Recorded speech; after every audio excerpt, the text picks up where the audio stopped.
నమస్కారం అండి. అంతర్యామిలో ఈరోజు అంశం సర్వ విజ్ఞాన ఖని. మనకు అందించిన వారు పాట్నీడి వీర వెంకట సత్యనారాయణ గారు. వినిపిస్తున్నది మీ విజయభాస్కర్. పురాణాలు భారతీయ సాంస్కృతిక దీపాలు.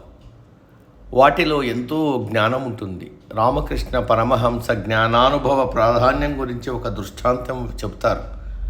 ఇద్దరు మిత్రులు మామిడి తోటకు వెళ్ళారు. వారిలో ఒకరు తోటలోని చెట్లన్నీ పండ్లన్నీ లెక్క పెడుతూ రోజంతా గడుపుతాడు. రెండోవాడు ఫలాలన్నీ తిని రుచులు ఆస్వాదిస్తాడు. వ్యాసకృతమైన అష్టాదశ పురాణాలు సాత్విక రాజస తామసాలనే 3 రకాలు. సాత్విక పురాణమైన గరుడ మహాపురాణం అందులో ముఖ్యమైనది. విష్ణువుని వృక్షంగా అభివర్ణించిన గరుడ పురాణం ఆ చెట్టుకు మూలమైన వేరు ధర్మం అని, దాని కాండం వేదాలని, పురాణాలు శాఖలని చెబుతుంది. వేదం చెప్పే సత్కర్మలే పువ్వులు, మోక్షమే ఫలం, అన్నీ కలిపితేనే విష్ణువు. సత్కర్మ చేస్తేనే మోక్షమనే ఫలం అందుతుందనేది దీని తాత్పర్యం. ఇదే గరుడ పురాణం ప్రత్యేకత. పురాణాలను శౌనకాది మునులకు చెప్పే సూతుడికి ఈ పురాణాన్ని వ్యాసుడు స్వయంగా చెప్పాడు.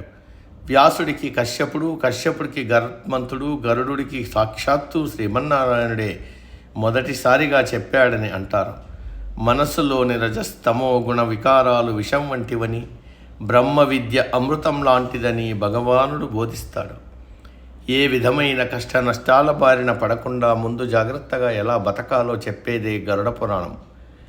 కళలాంటిదే ఈ జీవితమని, కర్మఫలం ప్రకారమే అంతా జరుగుతుందని తెలిసినప్పుడు ఎవరు దేనికోసమో ఆరాట పడరు.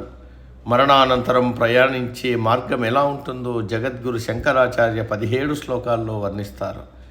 పాపం చేయకూడదనే నిగ్రహం లేనంతకాలం ఎలాంటి పూజలు చేసినా ఫలితం శూన్యమని పెద్దలు చెప్తారు.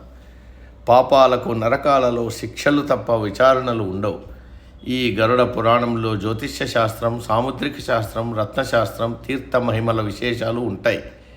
పితృదేవతల వివరణ, ఏ మూలం నుంచి జీవుడు జన్మించాడు, ఎందుకు జన్మించాడు, వారి అనుగ్రహం లేకపోతే ఏమవుతుంది అన్న వివరణ కనిపిస్తుంది.